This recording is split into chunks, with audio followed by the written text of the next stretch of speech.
Welcome to the Reasoned Intuitions podcast. My name is David Tonner, and I discuss personal ideas on moral issues in modern society and try to come up with improved ways of thinking and behaving in the hopes of becoming a better person and causing the least amount of harm. As a disclaimer, I'd like to state that I am not an expert in either philosophy, psychology, or anything else for that matter. My opinions and positions are provisional and open to change with new information or an improved understanding of the issues I discuss.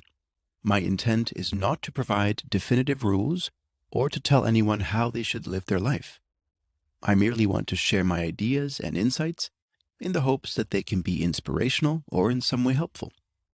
I employ pragmatic ethics and try to reason from as broad and objective a perspective as possible.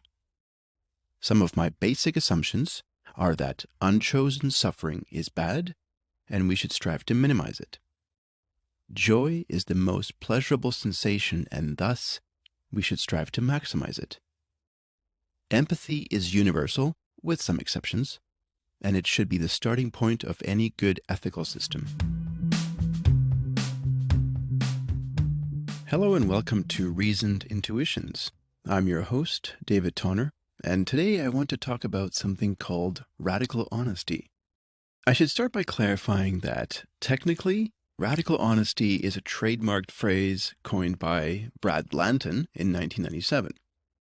Blanton wrote a book with the same title a year before, in which he promoted his idea as a self-improvement technique. More informally, radical honesty refers to the practice of never telling lies, no matter what. I'm going to briefly touch on Blanton's radical honesty, but my main focus will be on exploring the idea that lying is always wrong and that one should tell the complete truth at all times. I was first introduced to radical honesty in the 2009 TV show Lie to Me, starring Tim Roth. In the show, Roth plays Dr. Cal Lightman, an expert in body language and microexpressions. If you're not familiar with microexpressions, it's a concept pioneered by American psychologist Paul Ekman, who serves as the inspiration for Roth's character. The idea is that through minute voluntary and involuntary facial expressions and body movements, we very briefly express our true emotional states in a manner that can be detected by an expert observer, even when it isn't our intention to do so. I'm not sure how reliable the science of microexpressions is at this point in time, but in Lie to Me, Lightman demonstrates such a high degree of observational skill that simply by watching for these tiny microexpressions, he is able to solve difficult criminal cases. When I watched it, I thought the show was fascinating, and though I only saw the first season, it gave me food for thought. Microexpressions, however, are not quite what I want to discuss today. One of the supporting characters on the show, Eli Loker, played by Brendan Hines, is experimenting with radical honesty and proceeds to engage in a number of mostly awkward interactions with his coworkers and romantic interests, such as telling a woman he has just met that he wants to sleep with her, since he not only refuses to as much as fib, but also insists on speaking the full truth of his thoughts and feelings as they arise. When I originally encountered this exercise, my first thought was that it's ridiculous. I promptly dismissed it, but a few years later, I read Sam Harris's short book, Lying, which basically presents the same premise, that it's always wrong to lie. Now, despite my overall respect for Sam Harris, who remains to this day one of my philosophical heroes, I still think radical honesty is a silly idea. I promise to explain my reasoning, and hopefully you will either agree with me or help me see why I might be mistaken. First, though, I should clarify what radical honesty is and what it isn't, at least in my conceptualization. Radical honesty means full transparency with no deception, including white lies and fibs. This means that in a normal conversation between people, an individual practicing radical honesty would make sure to always report his or her thoughts and sensations truthfully, regardless of consequences. Radical honesty does not mean constantly reporting whatever you happen to be thinking, feeling, or experiencing. So You wouldn't just incessantly babble away in a stream of consciousness manner, detailing your inner life just because those happen to be your true thoughts and feelings. That would be an extreme interpretation of a concept that is already extreme enough. Obviously, exhorting people to be honest and not tell lies is nothing new. Immanuel Kant, in his 1797 essay on a supposed right to tell lies from benevolent motives, proclaimed complete honesty to be a moral imperative, an idea echoed today by Sam Harris. The virtue of honesty has obvious benefits, and of course, dishonesty often entails harmful, even catastrophic consequences, and I think most people understand this quite well. I would venture to say that most people are honest most of the time. Lying is a tactic we employ in order to gain an advantage, to spare ourselves from punishment or harm, and also to deceive with malicious intent. So it seems clear that honesty, for the sake of social harmony, trust, strong relationships, non-harm, but also for one's conscience, is the preferable choice, and dishonesty should be avoided. But can this line of reasoning be extended to say that one should never lie? I tried to come up with a list of pros and cons for this radical approach. I have to admit that, possibly due to a lack of imagination, I couldn't come up with too many pros. But here they are. When talking to someone who practices radical honesty, you never have to guess or wonder what they are thinking. You can fully trust that whatever they tell you is the truth to the best of their knowledge. Engaging in radical honesty can have psychological benefits as it allows the practitioner to be more in touch with their feelings and thoughts. It can also help a person create healthy boundaries with other people, especially if that's something they are generally not very good at. I'm definitely one of those people.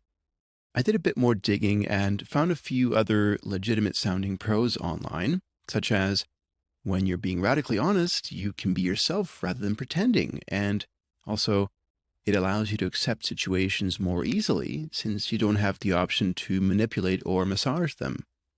Okay, now for the cons. 1. In my opinion, being tactful or diplomatic is often more important than being 100% truthful. I'll explain my reasoning in more detail later on. 2. I think radical honesty is lazy. The person practicing it is absolved from thinking about how their words affect others. The motto, honesty is good, so more honesty must be even better, is all they need to focus on. 3. Radical honesty requires that people dispense with most, if not all, politeness. By definition, politeness is an intentional form of mild deception meant to facilitate conversation and engender good feelings between people.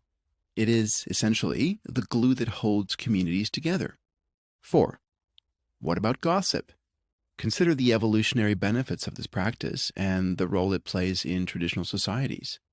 With radical honesty, gossip, which ranges from unverified claims all the way to gross exaggerations, becomes practically impossible. So let me try to push back against some of the arguments for radical honesty. While I agree that never having to doubt what another person says is a net benefit, I think that people generally trust each other to be honest, except in situations where a clear motive for deception exists. Obviously, there are high trust and low trust societies in the world, but overall, trust of strangers is determined by much more than simple truthful speech, and there are significant underlying factors that must be addressed in order to improve this, such as poverty and corruption. Additionally, I would argue that most of the time, people don't want to hear the complete, unrefined truth about most things. Of course, sometimes the full truth is necessary, but in those situations, there are ways to obtain it without requiring an unfiltered vomiting of inner thoughts and expositions. I also think that most people, most of the time, prefer a semblance of truth or a flattering version of their interlocutor's reality. This is certainly the case when it comes to small talk, which arguably makes up the bulk of our interactions with other people.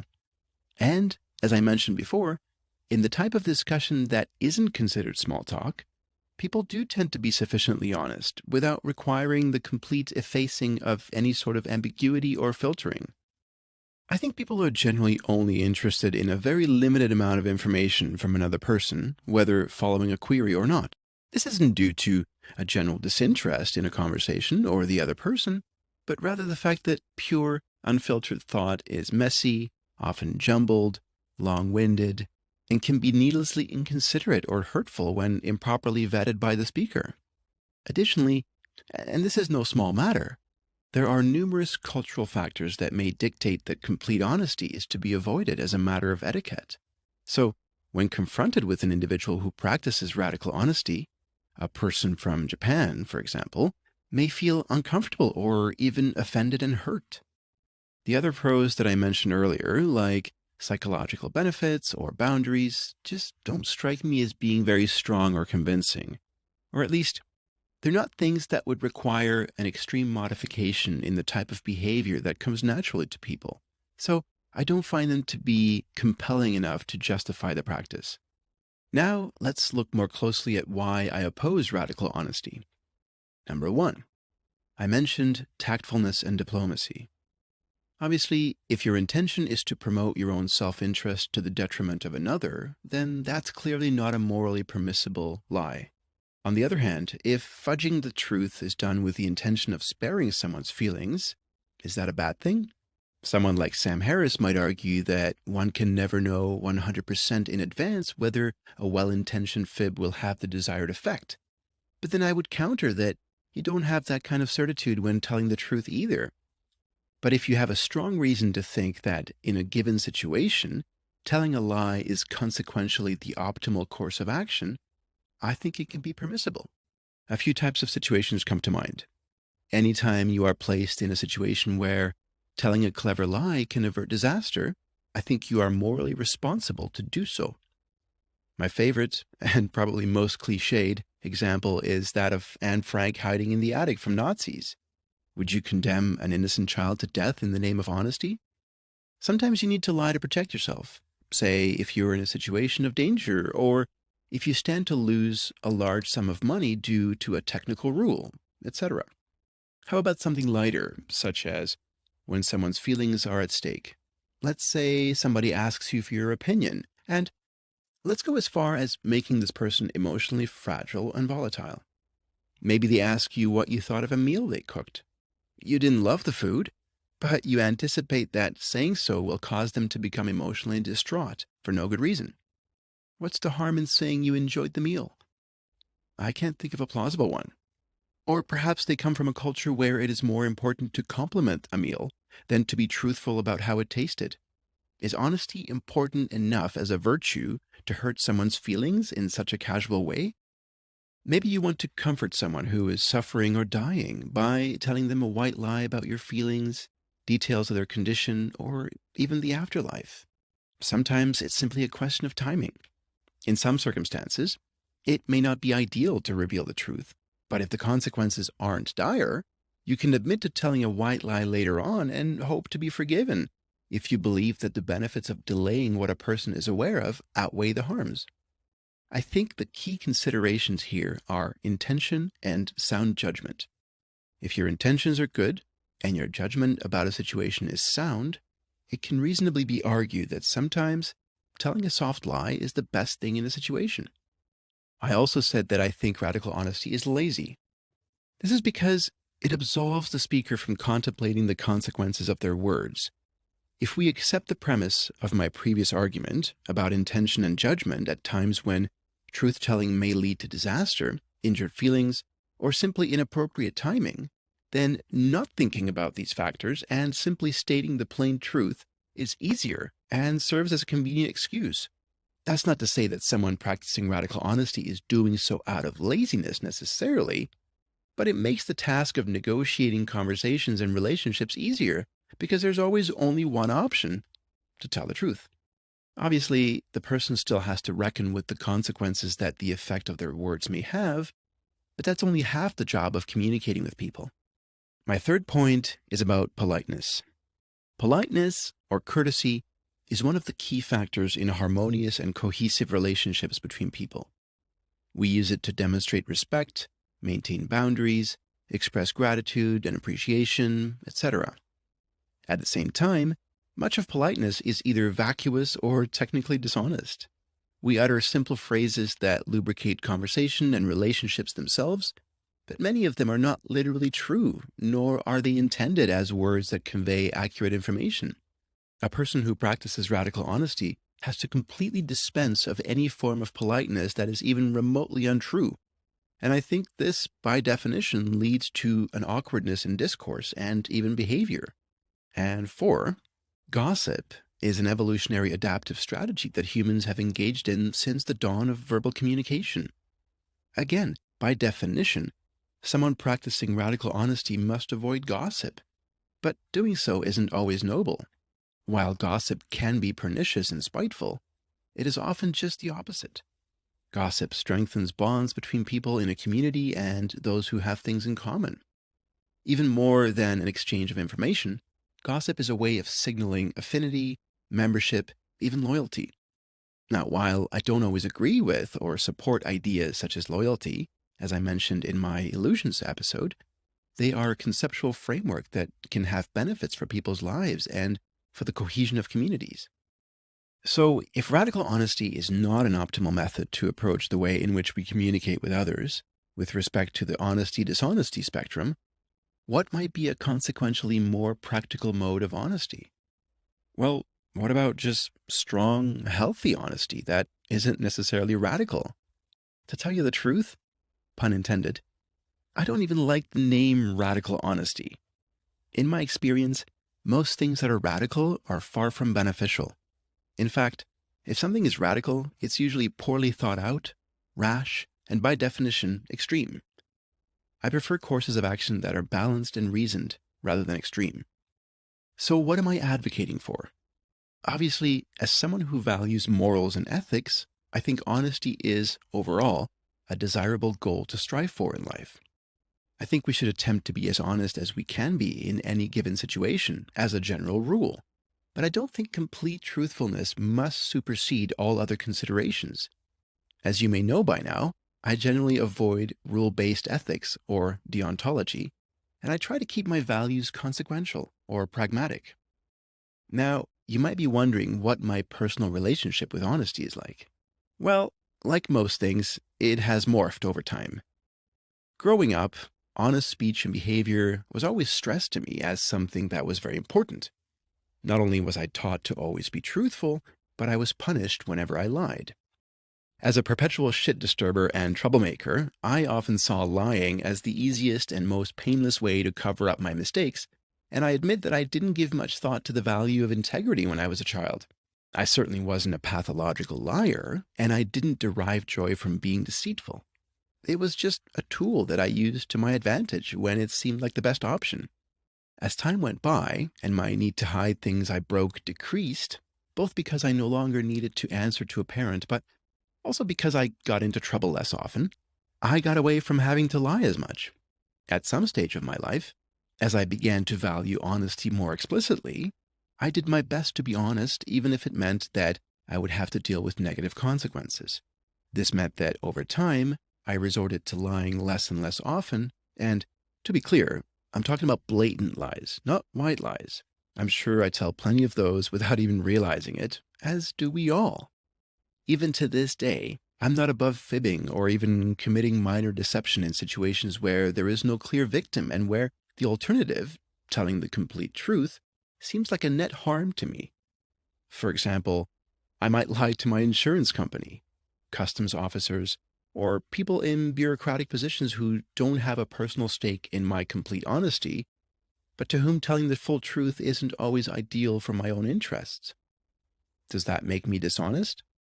Well, I suppose technically it does, but I nevertheless consider myself someone who is conscientious and holds fairly high moral standards, and I wouldn't do anything to knowingly hurt anyone. A few nights ago, I was listening to a podcast between Sam Harris and Ricky Gervais, two of my favorite celebrities, and they were talking about lying. I know, total synchronicity. Call the police. Sorry, inside joke. Anyway, one of the points Harris made was the use of the golden rule, which gave me pause. I asked myself, if I was in the other person's place, wouldn't I want to be told the truth at all times? This is a question each person has to answer for themselves, of course, and perhaps depending on the answer, they can use it as a guide to their behavior. For me, the answer is yes. I would want to know the truth in just about any situation. A crucial point to remember, though, is this. I am not another person. What I mean is that each one of us has a unique personality, but we also exist within unique circumstances. Some people can objectively handle the truth no matter what it is, because they are mentally balanced, emotionally stable, and sufficiently self-aware. This cannot be said about everyone, however, especially people who carry heavy psychological burdens, and that's what I talked about earlier. When you're dealing with someone who clearly demonstrates symptoms of mental or emotional imbalance, telling the full truth can have disastrous results. Let's also remember that the golden rule is a deontological guideline, and I'm not a big fan of deontology. Anyway, thank you again for listening, and I look forward to hearing your feedback.